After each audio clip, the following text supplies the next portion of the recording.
Hey everyone, I'm back. How are you doing? Feeling any better?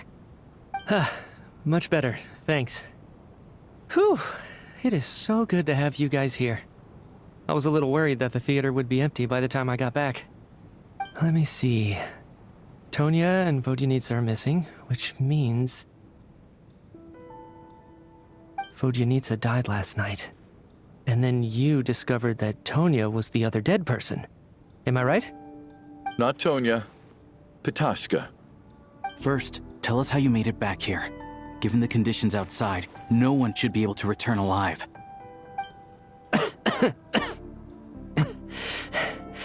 You're right. The thing that got me back safely was...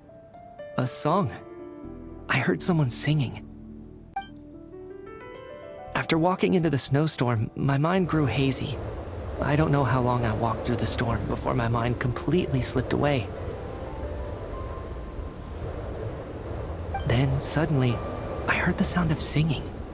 The voice instantly brought me back to my senses, and I regained consciousness. So I followed the voice, searching for the source of the singing.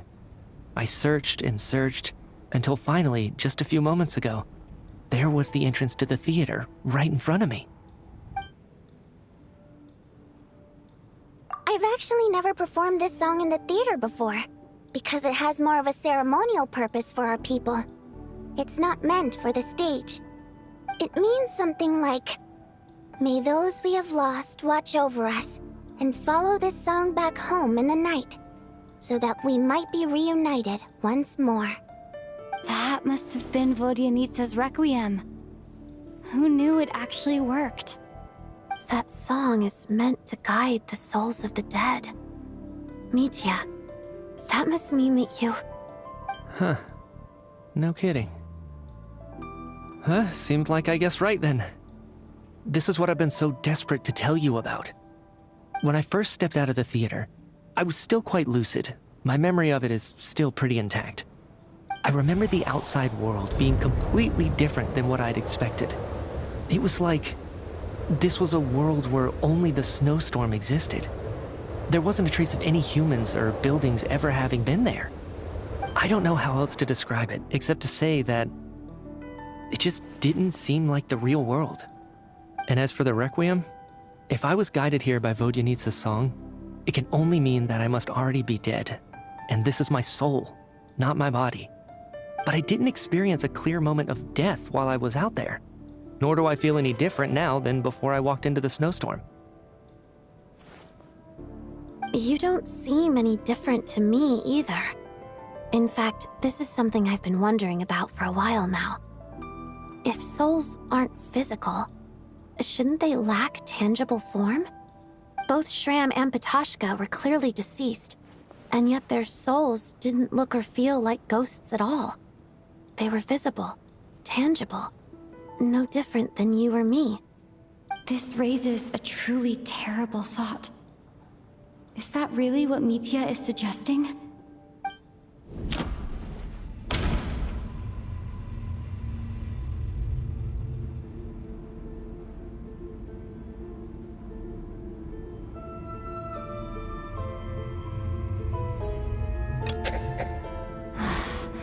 Dreams can't explain everything, and this isn't the Sub-Zero's festival.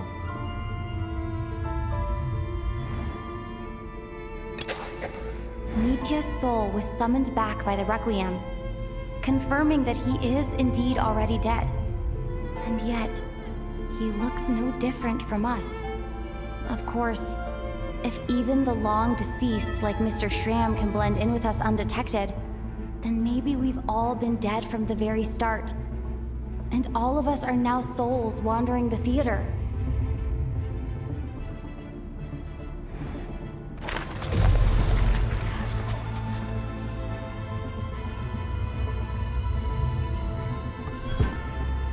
Yes. I think that this is probably the afterlife. What did you say?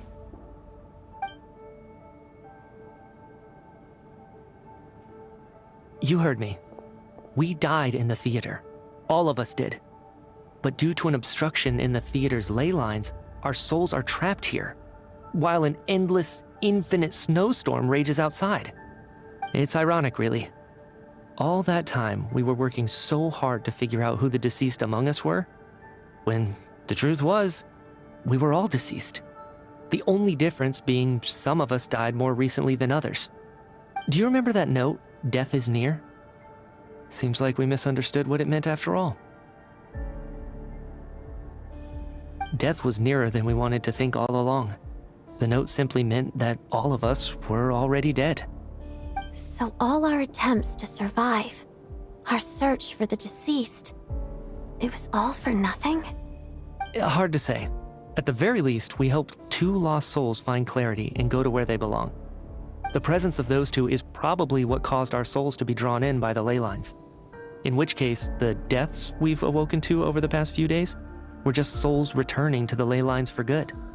If what you're saying is true, doesn't that make us the lost souls now? Huh, no wonder. This afternoon, when I was moving Vodyanitsa's body, I noticed that the other bodies in the room hadn't decayed one bit after all these days. That's further proof that those aren't physical bodies at all, but merely our shells here in the afterlife. Am I really dead? This doesn't feel real to me at all. No, that's impossible. This cannot be how it all ends. I still find it hard to believe that all of us are dead. How exactly did we die in the real world? None of us have any memories of dying, right? Not even knowing how we died is preposterous. Good grief! Surely there has to be some reason. Exactly. It's hard to rest in peace when you don't even know how you died. It gave me lots to think about as I strode out into the snowstorm. I racked my brains trying to remember the cause of my death, the exact moment I died, the root of all of this, right up until my consciousness faded. Wait. Hold on.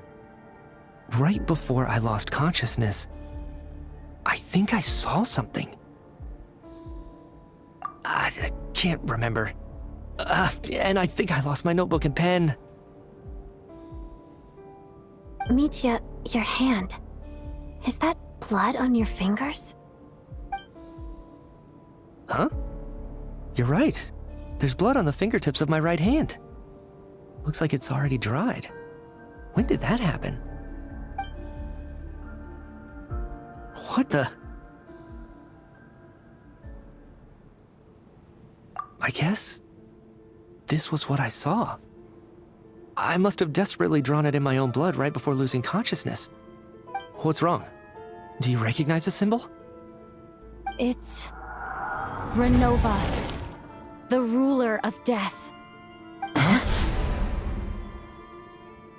Alosha, do you still remember that Snezhnayan folktale you told me about? It was about the Grim Reaper. When someone's about to die, he appears as an incarnation of someone familiar to guide their soul into the afterlife. And as soon as you recognize his face, your life is over. I heard a similar tale when I was little. You think the Grim Reaper in this story refers to the ruler of death you mentioned? That's right. In which case, death is near could also mean that the Grim Reaper is here, disguised in a familiar form. Death, the deceased, and the Grim Reaper? So it's a triple entendre. When I first saw this note, I thought it contradicted the investigation report. But now it seems like that was the whole intention. So the Grim Reaper deliberately misled us. Then, we started suspecting each other and searched for the deceased while they hid in plain sight. By that logic, the one person most likely to be the Grim Reaper incarnate is...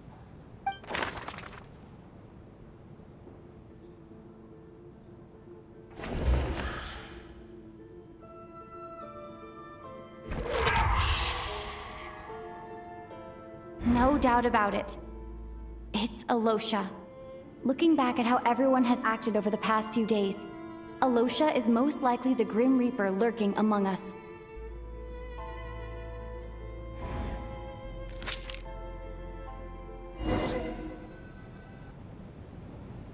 Is it you, Alosha? You were the first to discover the investigation report, and you had plenty of time to slip the note inside to mislead us. So? Surely you can't suspect me based on that alone. What if someone else found the investigation report first, slipped the note inside, and then put it back without telling anyone? There's no denying it. The note could easily have been slipped in much earlier than it was discovered. That's not all. I've also noticed that, although on the surface, Valeri, Mitya, and sometimes I were the ones taking charge of the situation, looking back now, even though you didn't say much, you were always subtly guiding everyone from the sidelines. What do you mean? You were the one who emphasized how dangerous it was outside and insisted we all stay here. It was also you who suggested that we all sleep in the same place. And earlier today, you tried to convince Ptashka to stay. I don't understand why, but it was out of character. So, you didn't understand my intentions, and now you're assuming the worst. Seems pretty unreasonable if you ask me. He still won't admit it? Fine. Let's see how he responds to the most damning evidence of all. The biggest question I have right now is, if the Grim Reaper is impersonating Alosha, then where's the real Alosha? When did they switch?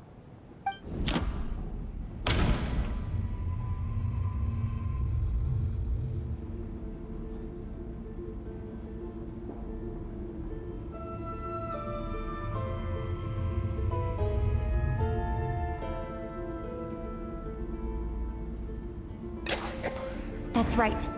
This was the moment. Right at the start, before any victims had even emerged, Alosha was switched with the Ruler of Death while everyone's guard was still down.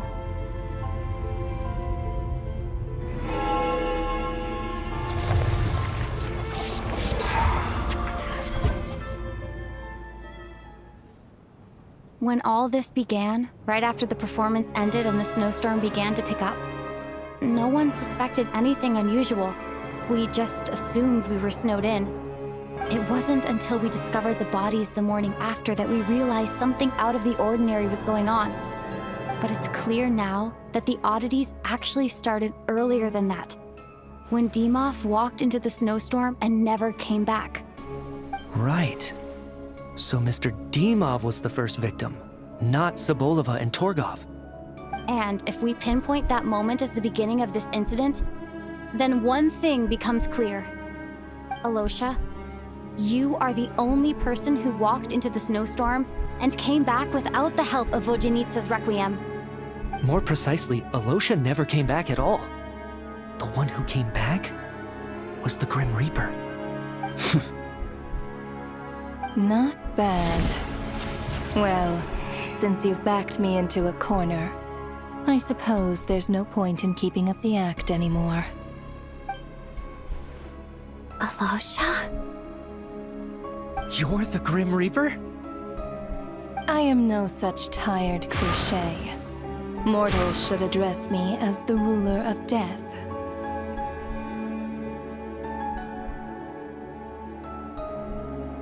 Before being wiped out for good, you identified the two deceased, and even sensed my presence. A commendable achievement, far beyond what I expected. I heard you can ferry souls. Those deaths each night. Were they your doing? Your initial conclusion was correct. Due to the existence of the two deceased, the ley lines yearned to reclaim those long-lost souls. Every night they devoured an equal number of souls to fill the void. This required no intervention from me. Though, of course, ferrying souls is indeed my authority. Here, take a look.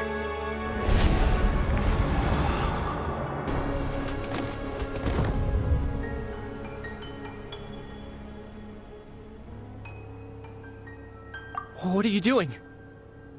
That takes care of today's too. Don't get so worked up. You are already dead, and your souls must return to the ley lines. I know we're already dead. You murdered us, didn't you? Murdered? No. Murder is when mortals usurp my authority. Death is my jurisdiction. If I require someone to die, I need not resort to such laborious methods as murder. You simply met the criteria to trigger my curse of death. I know about the curse of immortality. So there's another death-related curse too? You cursed us? When? And why would you do such a thing? So often, humans pray to me, begging to know when their death will come, and what form it will take. But few people ask why. If you must have an answer, know that death comes simply because one's time has come. So you're not gonna tell us the truth? Hold your tongue. By all rights, you shouldn't even be allowed to speak with me. Those angels from the past are to blame for the reckless renovation of the ley lines here. It's made my work on this occasion infuriatingly complicated. Work? So trapping us here, making us watch our friends die, that's just another day at work for you? You clearly have a lot of questions. Fine. As a reward for your remarkable accomplishments over the past few days, I shall answer a few of your inquiries, provided they aren't too unreasonable. After the physical body dies, the soul must return to the ley lines for that person's death to be considered complete. My work encompasses the entire process of death, including, naturally, the guiding of souls into the ley lines, with which you are now so familiar. You must also be rather familiar with Natlan's Night Kingdom, I presume? It was I who supported the creation of the Night Kingdom. It provided a convenient means of guiding the souls of Natlan. Here, too, the ley lines connected to the theater underwent some modifications. The angels hoped to make them capable of accommodating the souls of some special creations. But this actually hindered their ability to accept ordinary souls to some degree. This effect manifested itself after you died from the curse in the theater, leaving you stranded in the afterlife, unable to achieve a complete death. But if souls who die from the curse of death fail to return to the ley lines within a short window of time, they will miss their chance for good. Then, they will remain forever suspended between life and death, no longer subject to the authorities of either. So if you don't resolve this matter soon, and see all our souls return to the ley lines before long, we'll escape your control. Nitya is sharp. This must be what Renova was worried might happen, and the reason she got involved to begin with. But if you have the authority to guide souls, why didn't you just show yourself and get it over with? Why hide among us in the form of Alosha? You seek to understand the mind of a god. Very well. I'll tell you. This is a theater, and I decided I wanted to watch a show about death. That's why I encouraged you to take the events to the stage. I found myself getting quite immersed. I suppose the entertainment you provided makes up for all the trouble you've caused me by being so defiant in the face of death. There. Are you happy with my answer? Can't say I am. Really? But it fits the stereotypes you humans have about gods. Just moments ago, you were complaining about how infuriatingly complicated your work here has been. Work is work, I get it. There are times when it's a huge pain, but you just have to get it done, right? That's a rather unique perspective for a human. You are in fact correct. There is a pain point in this case. Due to the obstruction in the theater's ley lines, there is a hard limit on the number of souls they can receive each day, making it impossible for me to ferry all your souls at once. Revealing my identity too soon would inevitably have led to futile resistance, and there was a risk that any souls who chose to run would disappear. Then there was the issue of the 2 lost souls you called the deceased. The way you resolved that quandary was all part of my design. That's what I don't understand. If all of us were souls of the dead, what made their presence among us special? For centuries, they have refused to return to the ley lines, exploiting the issues created by the angel civilization to resist being drawn in. Centuries of obsession accumulated during this process.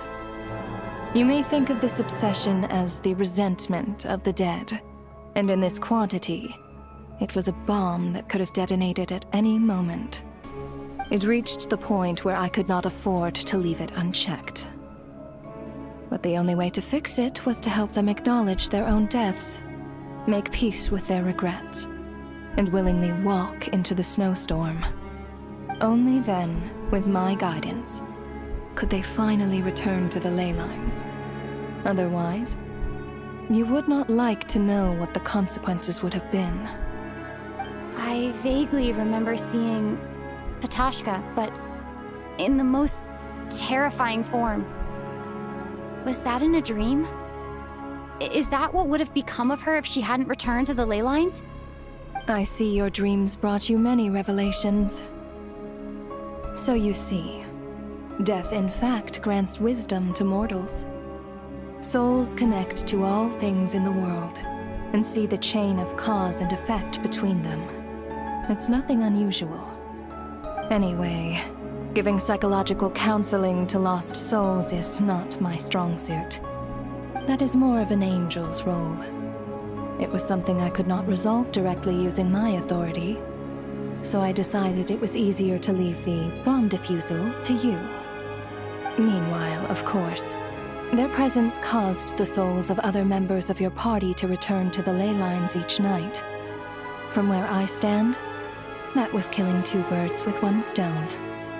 As both issues slowly resolved one another without me having to lift a finger, all I had to do was stay close by and keep the situation under control.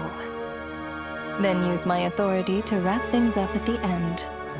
And, of course, while I was at it, I thoroughly enjoyed watching this drama, dealing with death from a mortal perspective, play out on the stage. Sounds like you had it all figured out, Grim Reaper. I just did the math. You said there's a hard limit to the number of souls the ley lines here can receive each day. It's 2, isn't it? That much is obvious, even to a fool. It's time to review this whole affair. If the ley lines can only take in 2 people per day, I need to go over the deaths from these past few days again.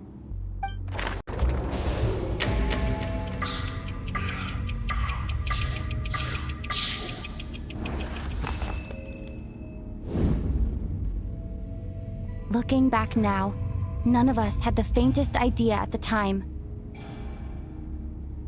From the moment the staff member named Demoff walked into the snowstorm, the incident had already begun.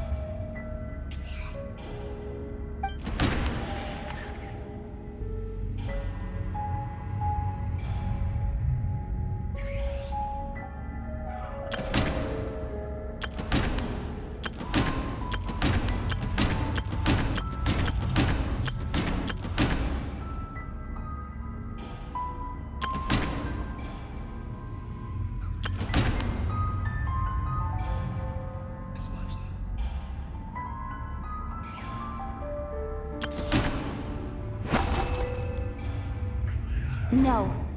Let me go over this again.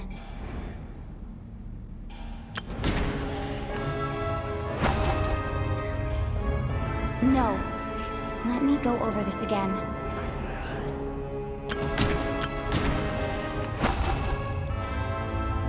No. Let me go over this again.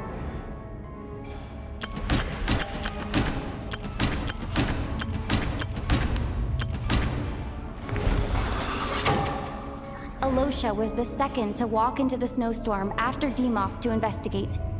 During this process, the ruler of death assumed his identity, making him one of the victims.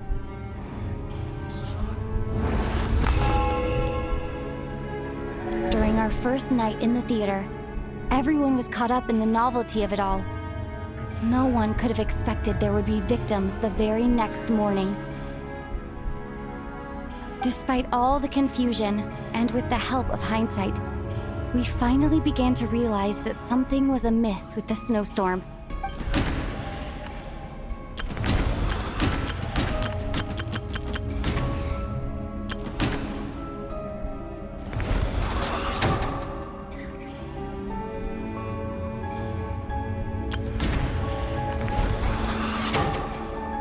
The ley lines devoured Torgov and Sobolova on the first night. At the time, we thought this might be a murder case connected to Lelek.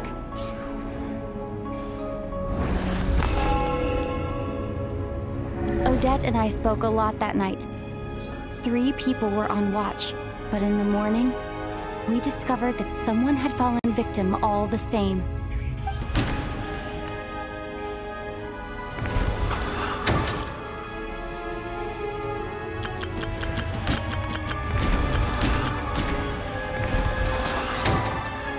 The deaths of Kulish and Rampana caused everyone to stop suspecting Lelek. Unexplainable phenomena occurred one after another, leading Mitya to suspect that we were caught up in a supernatural event.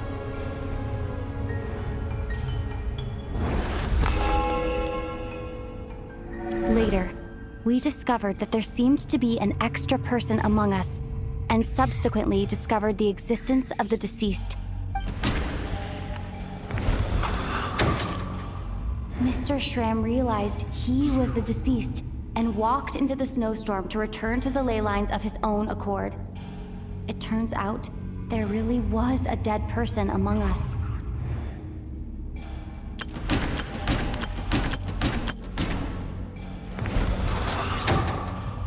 We thought it was all over, but Mr. Valeri's death was a rude awakening for everyone. Once again, the ley lines consumed him during the night. A lot happened today. Mr. Valeri's death led us to discover the connection between the number of deceased and the number of victims during the night.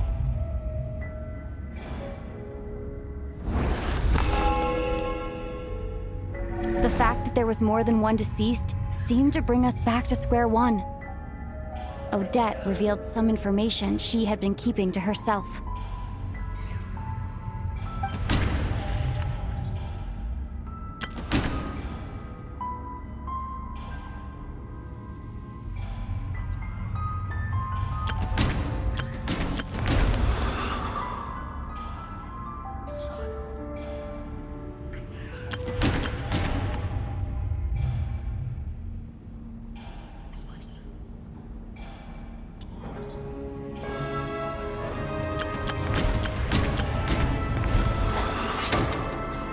As it happened, Patashka filled the void left by Mitya's return from the ley lines by walking into the snowstorm this morning. The girl I thought was Child's sister, Tonya, turned out to be another of the theater's deceased.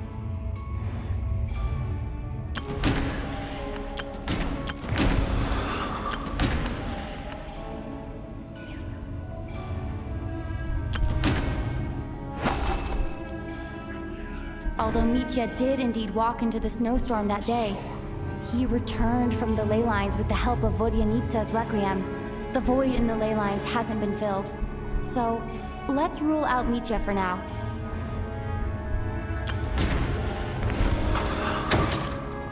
Vodyanitsa was swallowed by the ley lines in her sleep. But the requiem she sang before falling asleep was quite a game changer. Come to think of it, Patashka was about to walk into the snowstorm at that time, and Renova, unaware that Mitya would return, was concerned that her soul would overflow from the ley lines. That's why she used Alosha's voice to try and persuade her to stay behind. Looking back, I suppose that was an early slip-up on her part.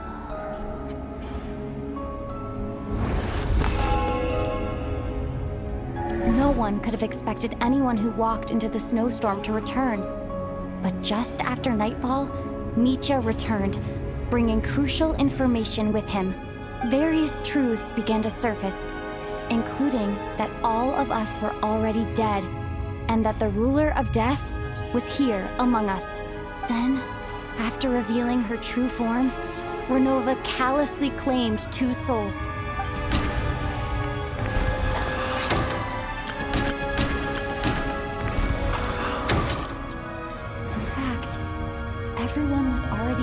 by the time we took the photo.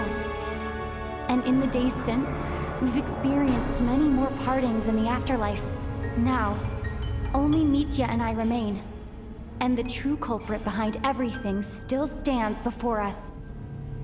In Mitya's eyes, I see the same anger and frustration that I feel.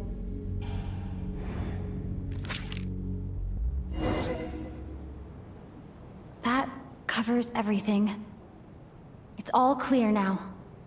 Your work isn't finished here yet, is it? The Traveler and I are still standing here, safe and sound. The Water Imp's song threw things off a little, but it is of no consequence. The ley lines have already anchored your soul, and the first ray of light tomorrow morning will take you back. I, meanwhile, need to review my attitude towards the Water Imp race. So, the reunion in the night that Vojanitsa mentioned, I suppose that was never meant to be a permanent reunion. That just leaves you, Traveler.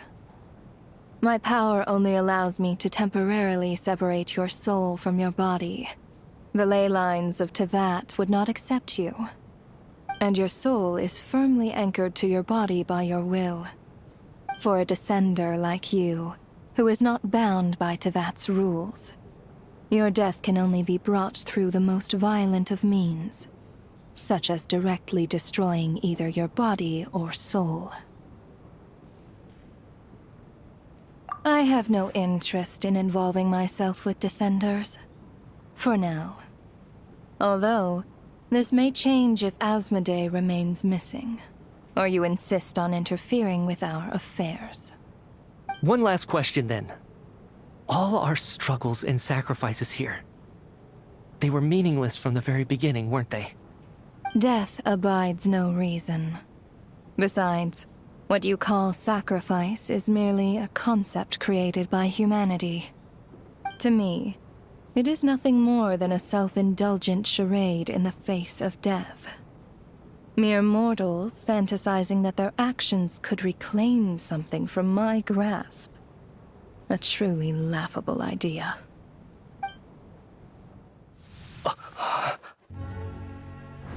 Grim Reaper, you really know how to get on my nerves. I'm not here to ingratiate myself with you. I kill merely because your deaths are necessary. Oh, you've made that quite clear. But humans don't take well to being scorned. Not even by the gods.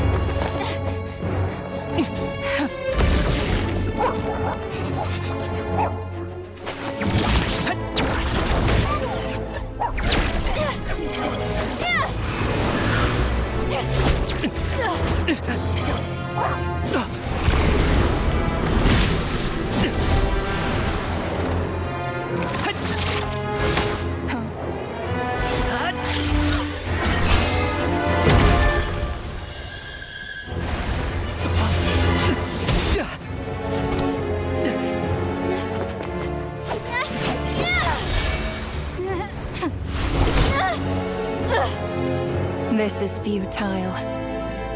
You must know that you are powerless against me in my own domain. I suggest that you save your strength. For what? Maybe we can't change anything. But if nothing else, we can at least teach you to have some respect for the dead. Audacious.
How are you holding up, Odette?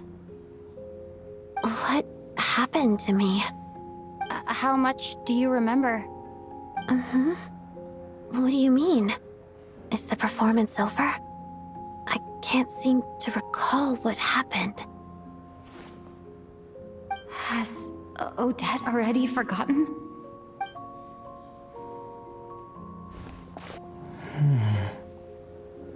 Mitya? Oh, I'm sorry.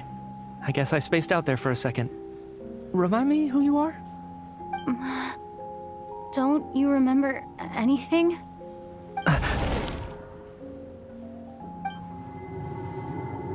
Yeah, I remember now, comrade.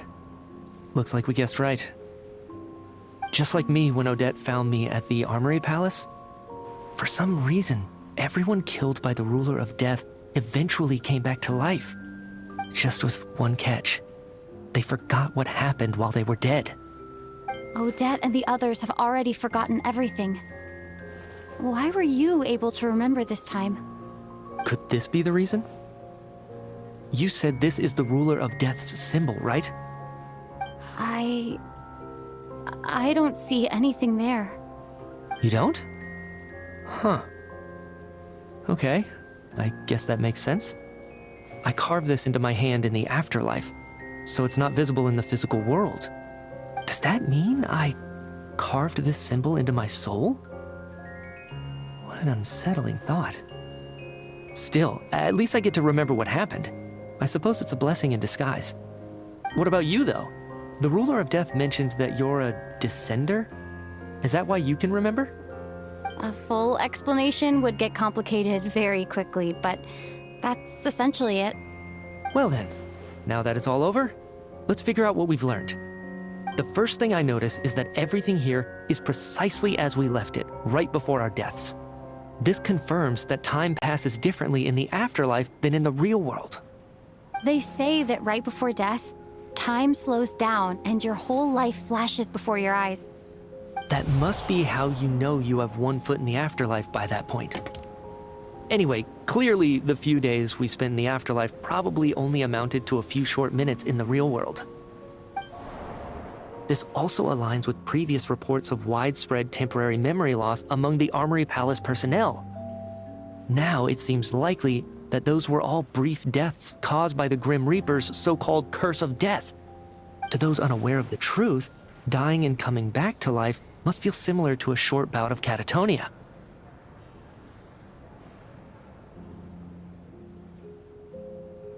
This leaves me with a couple big questions. What are the conditions that trigger this so-called curse of death? And why are we resurrected after we die? If nothing else, I think it shows that killing us wasn't her ultimate goal. We still don't know her true reasons for subjecting us to death. Right. This time only got complicated because of the situation with the theater's ley lines. That's why she had to approach it differently. If the previous incidents of amnesia among the researchers are anything to go by, killing us is usually a pretty routine matter.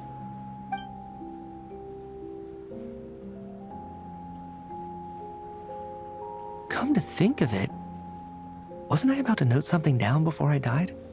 I can't remember what it was, but I think it was something related to my research project. Sorry, Traveler. I'll catch up with you again later. Right now, I have to make a trip back to the Armory Palace. Ma'am, if I may, no one of your description has ever shown up in my investigations into Mr. Mitya's friends. Yet, you two seem very familiar with each other. could you perhaps tell me where he was in such a rush to get to? And, by the way, have we ever crossed paths? Forgive the presumptuousness, but I feel a vague and indescribable sense of familiarity about you. I can explain everything.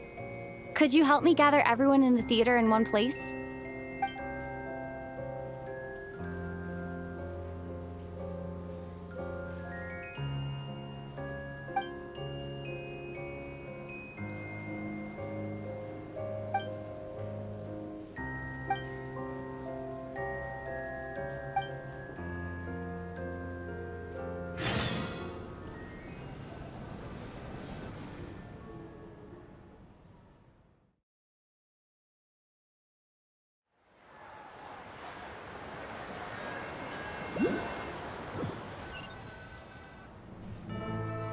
So, Chuganov really is going to shut down the factory.